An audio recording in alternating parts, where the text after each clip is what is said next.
ang ating Panginoon at ang pamilya po ni Pastor Bong at si Ate Stella, yung Abundant Blessed Christ. So maraming salamat po dahil lang isang araw lalo na tinreat kami ni Pastor Bong at ni Ate Stella ng aking pamilya. Sa first time po ng aking pamilya na sila po ay lumabas in 39 years na paglilingkod ko sa Panginoon, ngayon ko lang sila naisama. 39 years. Ako po'y biyahe ng biyahe.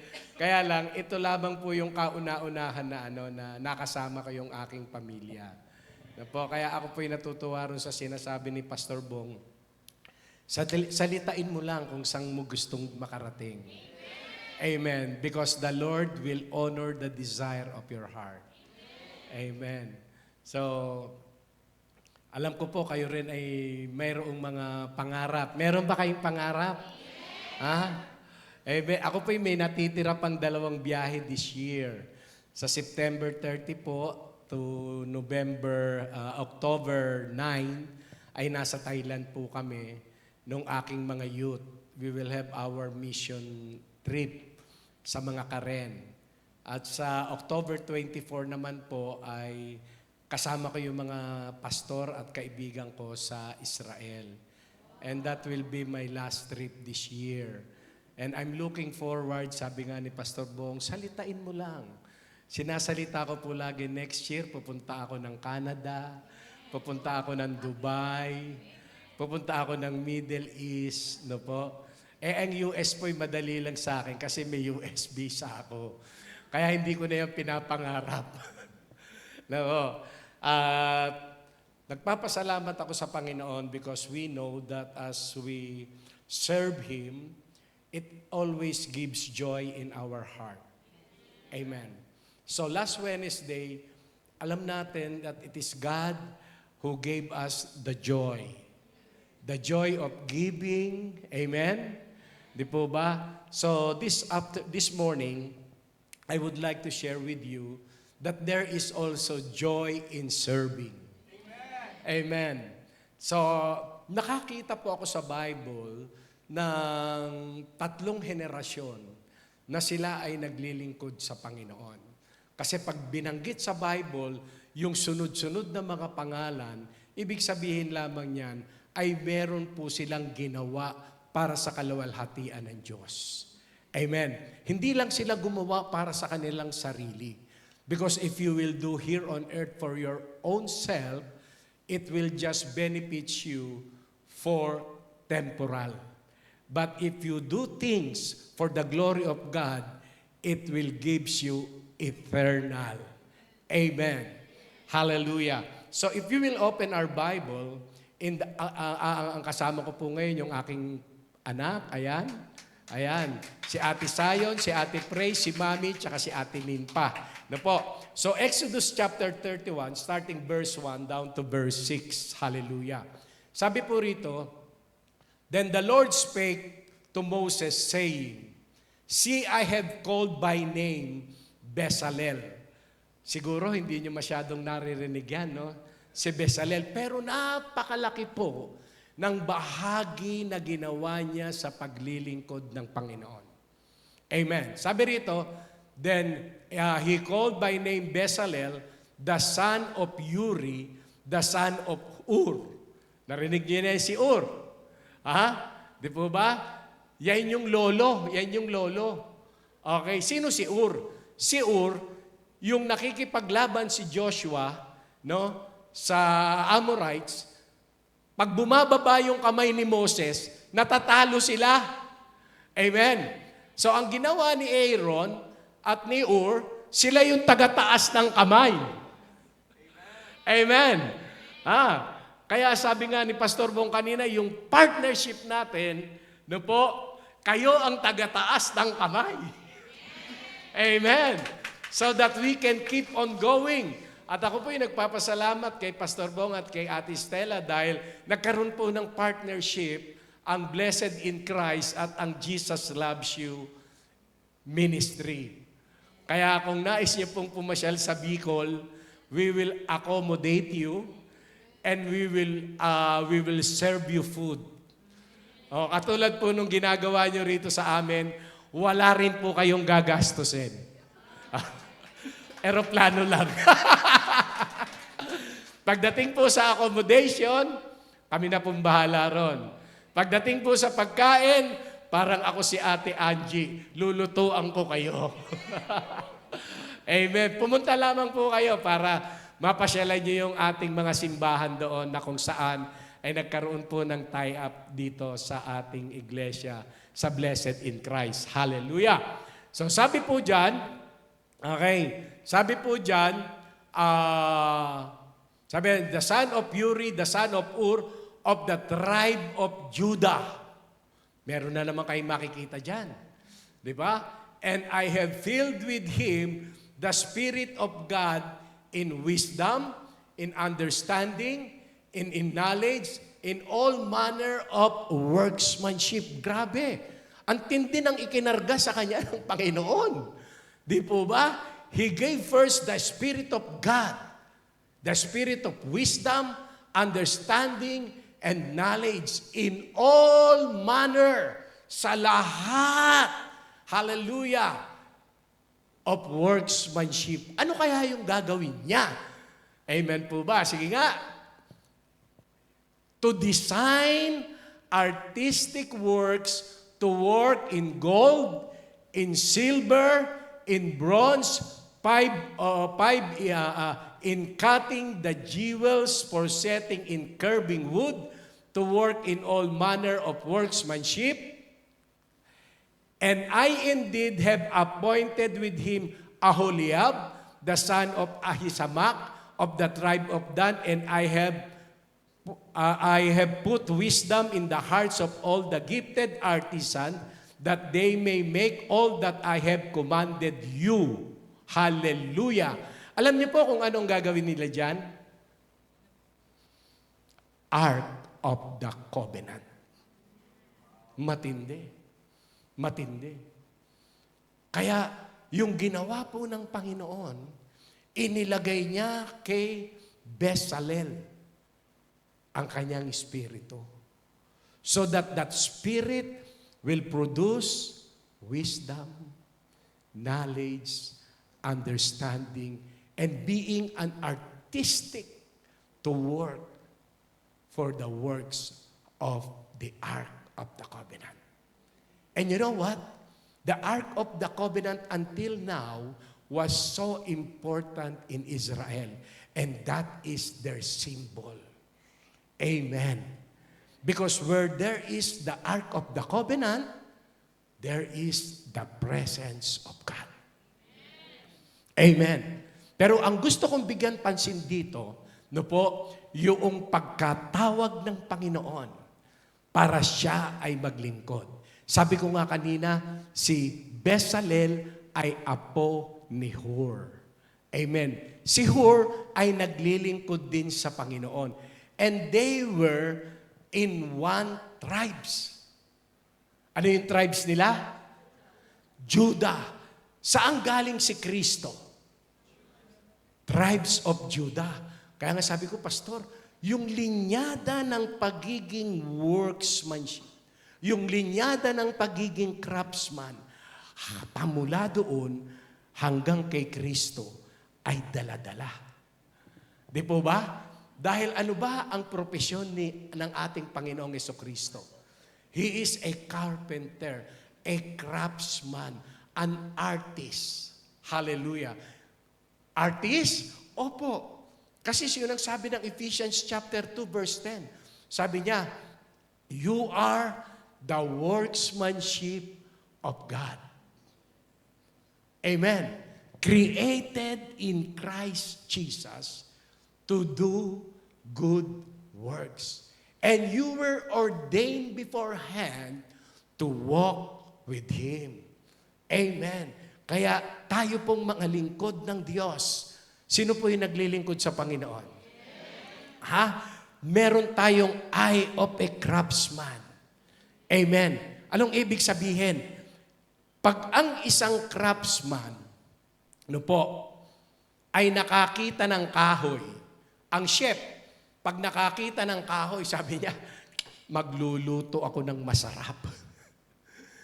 Pipira-pirasuhin niya yung kahoy at magluluto siya. Di po ba? Amen. Pag ito naman ay nakita ng craftsman, sabi niya, uukitan ko ito. And this will be a masterpiece.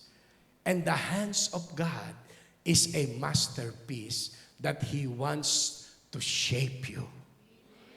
He wants to shape you. Amen. He wants you to become Bezalel, an artistic person na nakikita niya, meron siyang nakikita in a spiritual realm. Amen. Dapat, kaming mga pastor, meron kami niyan. Pag nakita namin yung isang tao, sabi nyo, ay naku, walang magagawa yan. Pero ang pastor, kakaiba ang nakikita niya. Amen. Meron siyang nakikita that someday this person will become, hallelujah, a workmanship of God, a masterpiece of God. Amen. Kaya sa iglesia, walang hindi kasali. Amen po ba? Dapat lahat kasali. Bakit? Dahil merong layunin at planuhin ang ating Panginoon sa buhay mo. Sabi mo nga, pumunta ka rito sa Macau for a purpose. Ano ang layunin mo? Bibili ako ng bahay, pastor. Pupunta ako ng Macau, bibili ako ng bahay. Pupunta ako ng Macau para pagbalik ko, meron akong kotse. Pupunta ako ng Macau para magpapagawa ako ng magagara na kung ano-ano. Pupunta ako ng Macau para makabili ako ng modern gadget. But you know, everything that you have said has a possibility to fail. Amen? Why? Because your desire is not for the glory of God. Because the Bible says in John chapter 1 verse 3, all things were created through Him and by Him and for Him. And without Jesus, nothing was made that was made. Without Jesus, your desire to have a house, your desire to have a good car, your desire to have good things in your life, it will just give you failure without Jesus. Because that is what the Bible says. Without Jesus, nothing was made that was made. Walang mga bagay na magaganap pag wala si Jesus. Yan ang sabi ng chapter 1 verse 3. But if you are now here in the church, there is a turning point in your life. Amen? Yung sabi mo, gusto ko laging magpagawa ng bahay, house. O, andito ko na sa house of God. Di po ba? Andito ko na sa house of God. Because if you are here in the house of God, the Lord will give you wisdom. The Lord will give you understanding. The Lord will give you knowledge to fulfill the desire of your heart. But first, you must prioritize Jesus in your life in order for you and for me to build it up, everything. Kaya si Bezalel, when he was called by God, the Lord gave him wisdom, understanding, and knowledge to fulfill what God wants him to do. Sabi ni Pastor Bong kanina, hindi lang kayo narito sa Macau para magtrabaho. Amen. Nadiskubrihan nyo na ba kung bakit kayo narito? To fulfill the purpose of God in your life. Amen. That is the very purpose of God. He brought you here. Tinrap lang kayo. Malaki sweldo rito. Trap lang yon. Pero ang totoo, Because the Lord works like this. He will give you the vision. Amen. He will give you the vision, but He will keep the secret how to go or to fulfill the vision. Amen. Sabi mo, bakit Bishop? Kasi pag inilatag sa iyo ng Panginoon, you will forget the vision. For example, when the Lord gave a vision to Joseph, his family will bow down unto him and he will become a ruler. Amen. But before going to a rulership, he needs to be beaten by his brother. Kailangan gulpihin muna siya.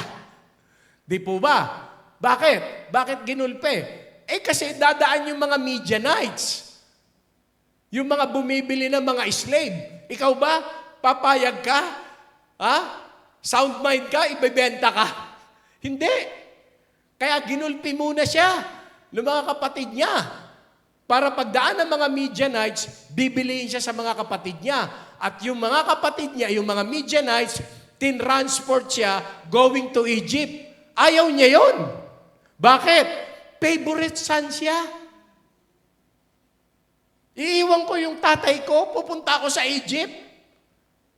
Amen. At pagdating sa Egypt, he became a slave market. Paninda siya, paninda. Binili ni Potiphar. Amen. At ginawa siyang slave. And being a slave, he was accused. That's why he went to a prison. And he met the cupbearer. And the cupbearer told to Pharaoh, there is a young man in the prison cell who is an Hebrew that can interpret your dream. Di ba? Amen? Kung sinabi ng Panginoon siya, gugulpihin ka ng kapatid mo, bibenta ka, Lord, hindi na lang ako pupunta doon. Amen? Every one of us has the desire to fulfill. But the good news is this, little by little, the Lord opens the door to fulfill the vision that He has given you. Amen. Like what Bezalel? Sinabi ng Panginoon ang Ark of the Covenant. Amen. Pero itong gusto kong maganda. When the Lord calls you, sabi niya doon sa verse 2 yata yun He called Bezalel by his name. Amen. He called Bezalel by his name. If the Lord will calls you, He will calls you by name. Amen. He will calls you by name. Amen. Because nobody can knows you better than God. Sino yung mga nanay rito? Sabi ng mga nanay, yung anak ko, kilala ko yan. Hindi po. Hindi mo po kilala ang anak mo. Bakit? Paglabas ng bahay ng anak mo, hindi mo na alam kung anong ginagawa niya. Di po ba? At uuwi. Napakabait sa kagaling anak. Diyan lang po. Anong ginawa mo? Meron lang po kaming ginawa. Di ba? Pero, the Bible says in the book of Jeremiah chapter 1 verse 5, I have known you even in your mother's womb. Sabi niya, before I form you in the womb, I know you. Amen po ba? Before you were born, I sanctified you. I ordained you a prophet to the nations. So, ibig sabihin lamang, andun ka pa lang sa sinapupunan, alam na ng Diyos. Kilala ka na. Amen. Hinihipo-hipo ka pa lang ng nanay mo. Sabi nanay mo, I love you, anak. Nung lumabas na, suwail.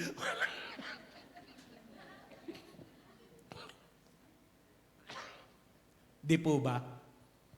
Amen. Aba, mayroong mga ganyan. Lahat ba ng mga bata good? O kaya nga tayo na born again Di po ba? Amen? Kasi kung good ka, hindi ka na kinakailangan ma-born again. Good ka na eh. Amen po. Kaya tuloy nung nasa college ako, may kasabihan kami. No po, sabi namin, good girl, go to heaven. Bad girl, go everywhere.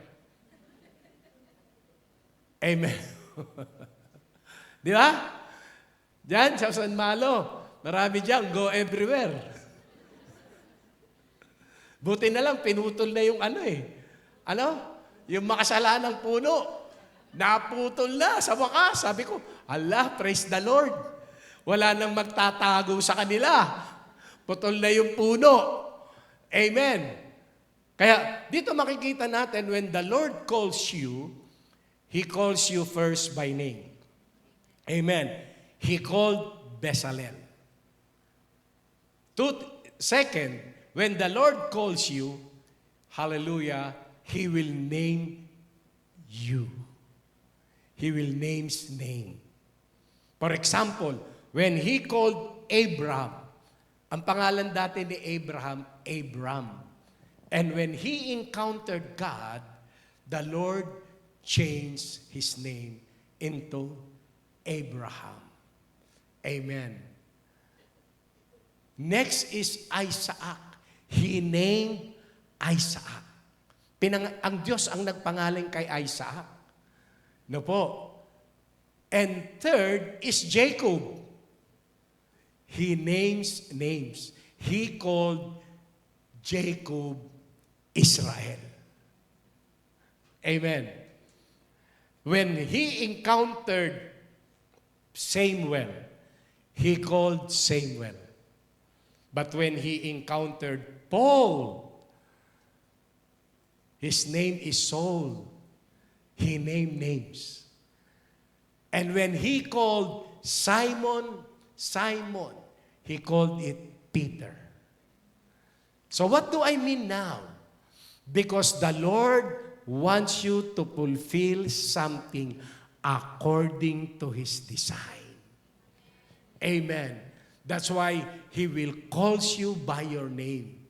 He will name you by name that He wants you to be. And that is the way the Lord calls us. Amen po ba? Hallelujah. So ang tanong ngayong hapon, gusto mo bang maglingkod sa Panginoon? Dahil pag ikaw ay naglingkod sa Panginoon, He will call you by name or He will name you to another name. Amen. Because when the Lord calls us and the desire of our hearts, hallelujah, arose in our hearts. Yan. Sabi ng Philippians chapter 2 verse 13, sabi niya, for it is God who works in you both to will. Okay? It is God who works in you both to will. Ang Diyos ang naglalagay ng desire sa puso mo. Akala mo lang ikaw. Pero hindi mo alam, ang Diyos nangyengeelam sa buhay mo. Amen. At pag mas marunong ka pa sa Kanya, pababayaan ka niya. Oo. Hahayaan niyang makaranas ka ng failure. Hahayaan ka niyang makaranas ka ng disappointment. Hahayaan ka niyang makaranas ng sorrow until you realize that His plan is better than your plan. Amen. Ako po'y nangarap din nung araw. Sabi ko, makarating lang ako sa Zamboanga, sa Cebu, sa Davao, sa Bacolod, sa Iloilo, okay na. Pwede nang matigbak. Di ba? As a small boy, nangangarap ako eh. Amen. 10 years old, may dumating na eroplano. Sabi ko, makakasakay din ako dyan. And the Lord fulfills the desire of my heart, but better than that. When I saw that the plan of God is better than my plan, isinantabi ko na lang lahat yon. Kaya ngayong umaga, nais ko kayong encourage. Yung plano mo, nais kong ipaabot sa iyo, mas mataas ang plano ng Diyos. Amen. Mas mataas ang plano ng Diyos.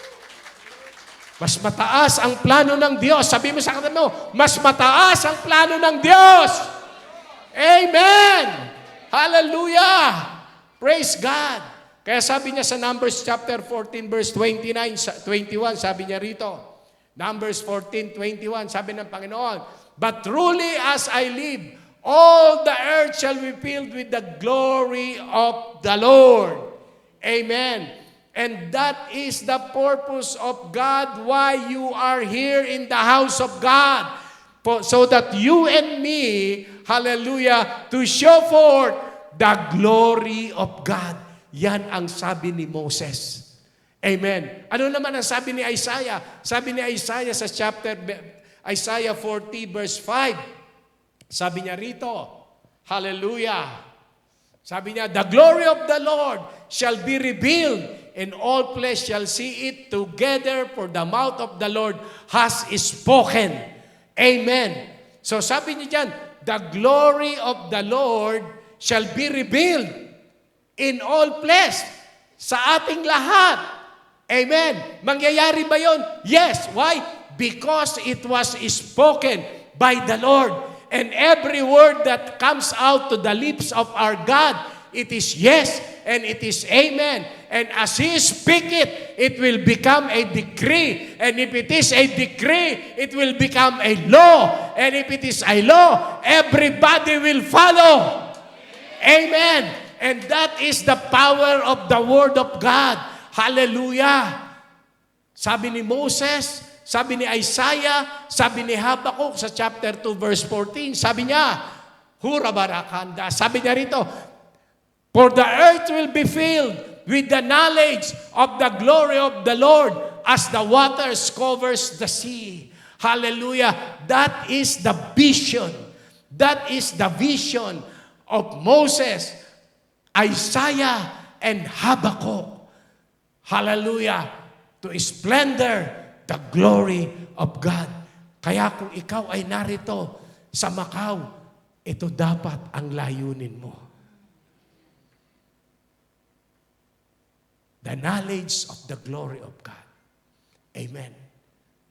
Kaya sabi ni Paul, sabi niya sa 2 Corinthians chapter 4, verse 6, sabi niya rito, for it is God who commanded the light to shine out of darkness, who has shown in our hearts to give the light to the knowledge of the glory of God in the face of Jesus Christ.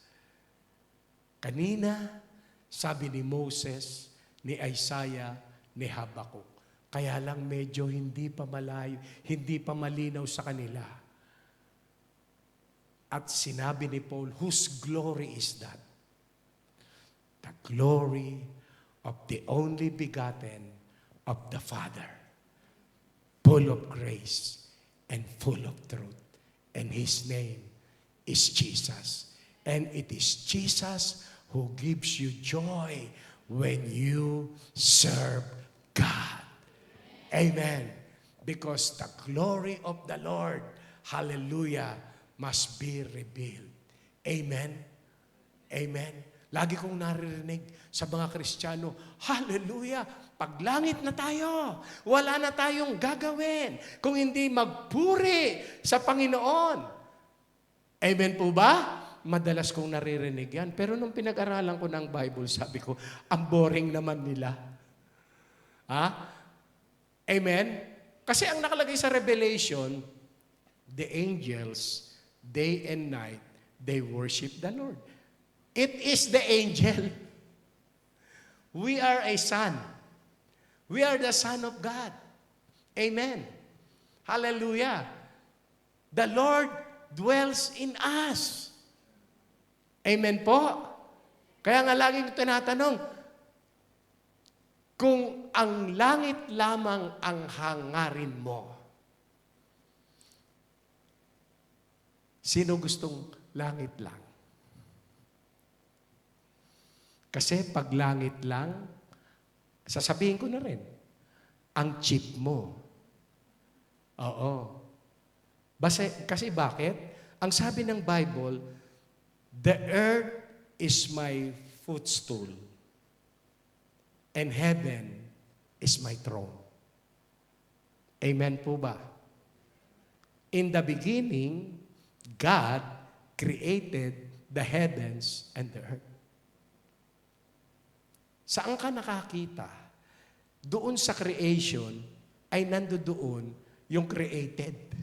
Doon, yung created being, ando doon yung creator.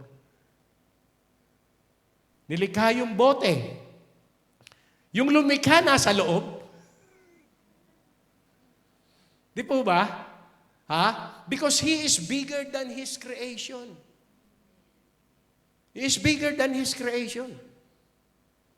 Amen. And this is what the Bible says as my closing.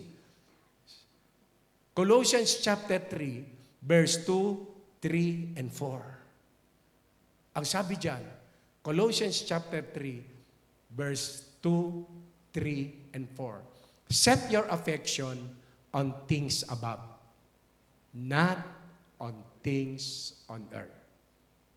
For you were dead, and your life is hidden. And set your affection on things above, not on things on earth. Verse 3. For you were dead, and your life is hid with Christ Jesus in God. Verse 4. Para lamang bigyan ko ng suporta yung sinasalita ko. When Christ, verse 4. Tama po yun.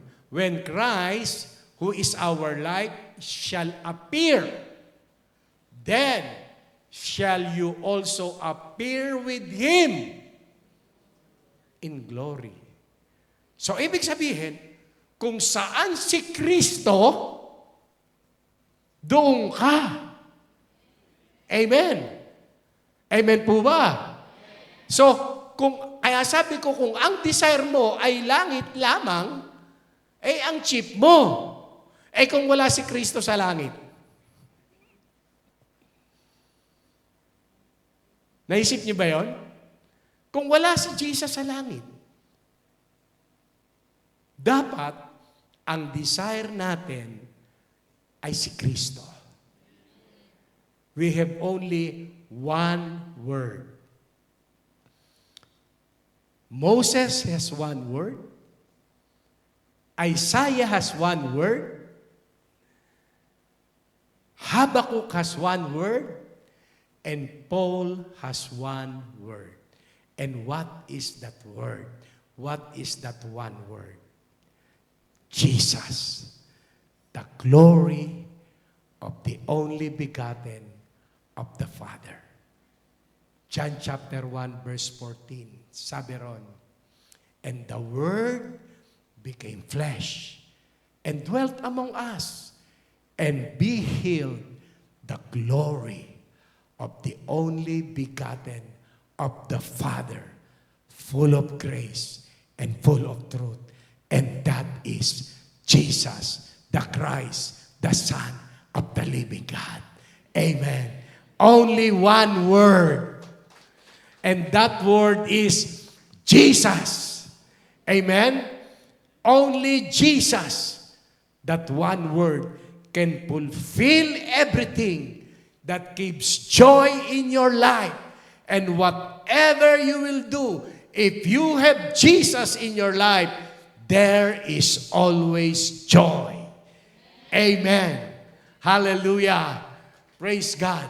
At ngayong umaga, kung nais mong makasama ang ating Panginoong Hesukristo, pakitaas po ang kamay. Nais mo ba siyang makapiling sa buhay mo? Amen.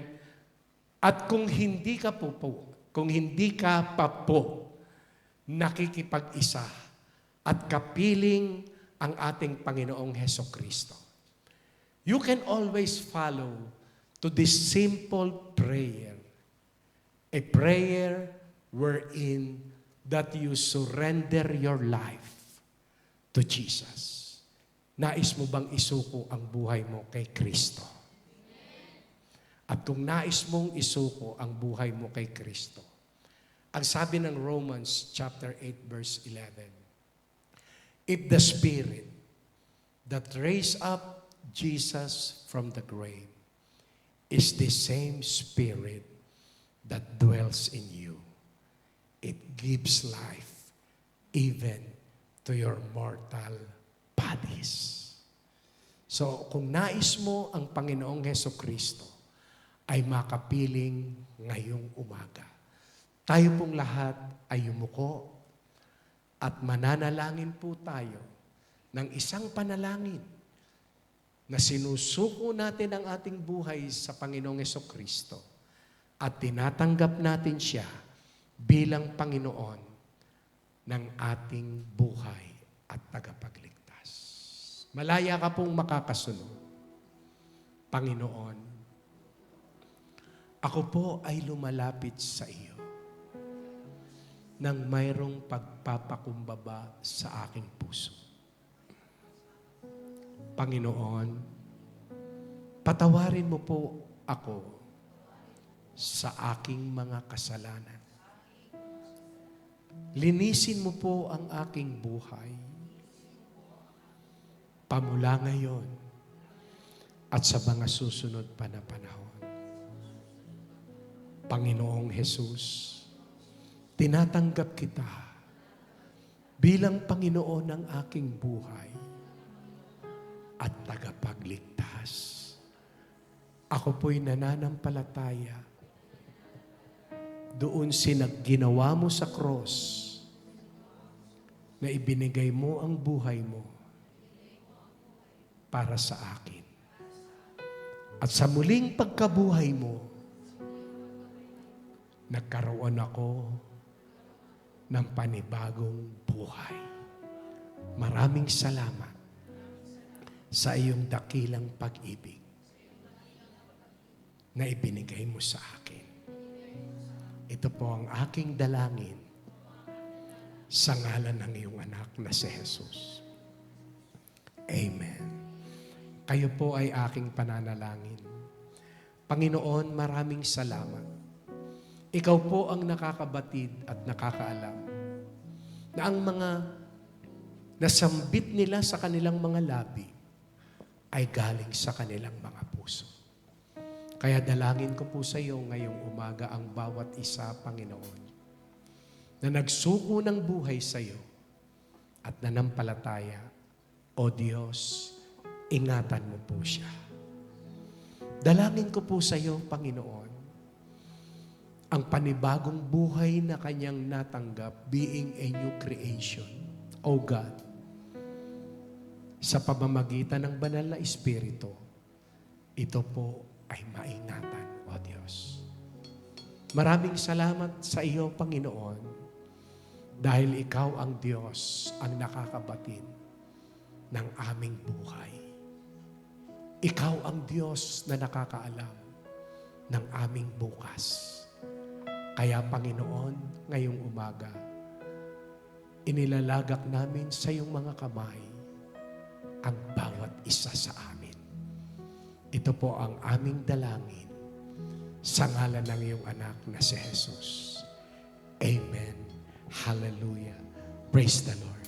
Palakpakan po natin ang ating buhay ng Diyos.